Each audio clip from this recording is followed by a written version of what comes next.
Joining me now is Congressman Adam Schiff of California. He's a member of the House Select Committee on the January 6th attack and the chairman of the House Intelligence Committee. Thank you so much for being here, Congressman. I want to start with where I ended, just there in the open. Two more people are poised to come forward, hand over documents and evidence specifically about members of Congress and about members of the administration who participated. At what point, Chairman Thompson did say that eventually there will be a public release of who these members are. In your view, do not the constituents of these members have a right to know that their member of Congress was involved in an attempted coup? Yes, they do. And what's more, I think the whole country has a right to know what members of Congress were doing and what role they played in a violent attack on our Capitol. We're trying to balance that need and that desire for the public to know with the investigative needs at this moment. And that is, we don't want witnesses to be able to benefit from public information and use it to shade their testimony or use it to conceal things because they know the length and breadth of what the committee possesses. So there will be a right time to make this public. And indeed, we're going to be early in the new year going to public hearings, which we've held back on for exactly the same reason. But yes, I think they do have the right to know, and they will find out. You revealed that an unidentified person texted Mark Meadows, who was chief of staff to the president at the time, with knowledge of Trump's plan to install basically an attorney general who would do his bidding and attempt to undermine the election. Can you tell us who that person was? I can't tell you who that person was, but with respect to some of these messages, we may not know who these people are. It's one of the reasons why we want Meadows to come in. Some of these messages might come from numbers that we have not yet identified. But that particular message is, I think, very notable because here you had Jeffrey Clark reportedly involved in efforts to get Georgia to withhold appointing a slate of electors or to appoint an alternate one, using the imprimatur of the Department of Justice for these things, trying to get the leadership to make statements about non-existent massive fraud and angling for the top job. And apparently this person texting the chief of staff thought he got the top job and was going to be named on Monday. I'm glad you mentioned Georgia, because Congresswoman Zoe Lofgren testifying the idea that you had the former chief of staff, Mark Meadows, actually on the phone during some of this call in Georgia, which is the subject of a criminal proceeding.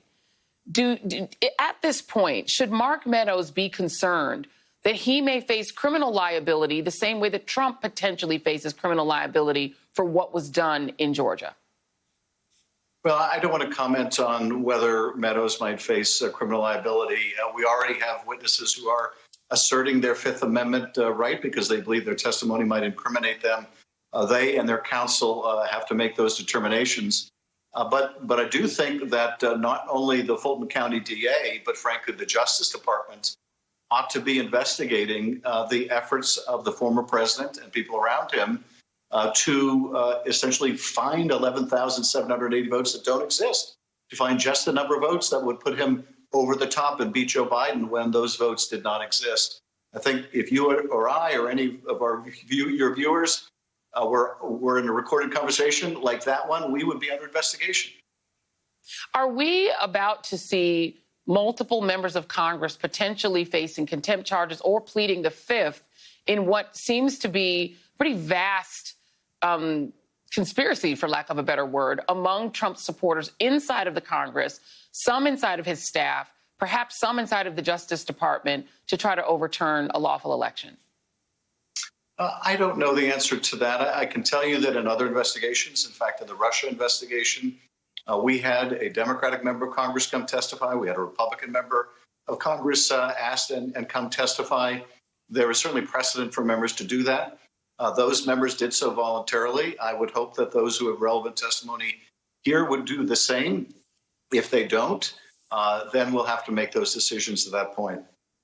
You know, it's been sort of fascinating to watch the kind of news that is coming out, not just the Rolling Stone piece, but this news that members, people who lived in the Villages, which is a very Republican part of Florida, also now have been charged with actual voter fraud. We're actually seeing that there was attempted voter fraud, but it just seems to keep falling on the side, Donald Trump's side of the ledger. What do you make of the fact that these attempts to sort of throw off this entire election as fraudulent and really detailed. These memos were detailed. This PowerPoint was detailed when, in fact, the actual fraud was taking place among Republicans.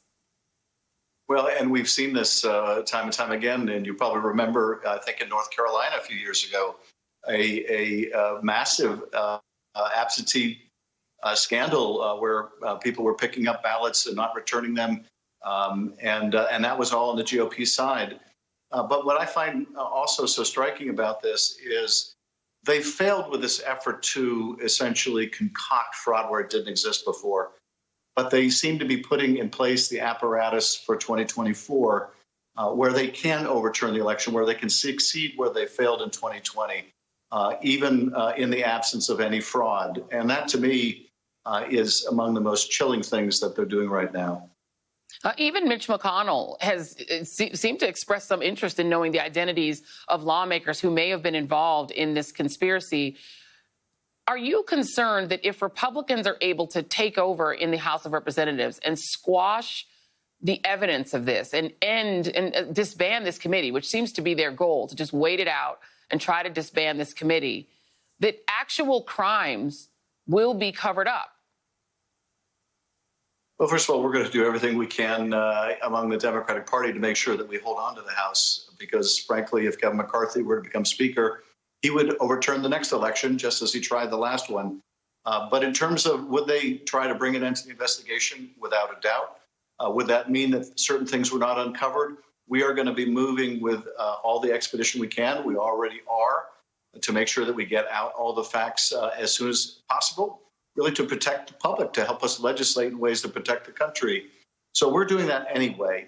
But yes, if there's further information to be gleaned that we haven't finished accumulating by the end of next year, and they should take over the Congress, there's nothing they would like more than to cover up anything that may be learned. And I will just remind folks that after the insurrection took place, this is what Kevin McCarthy said. He said the president bears responsibility for Wednesday on Congress for an attack on Congress by mob rioters. He should have immediately denounced the mob when he saw it was unfolding. These facts require immediate action on President Trump. There seemed to have been a lot of agreement among Republicans, at least at that time, including on that day. Odd that they changed their minds afterwards. Congressman Adam Schiff, thank you very much. We always appreciate you being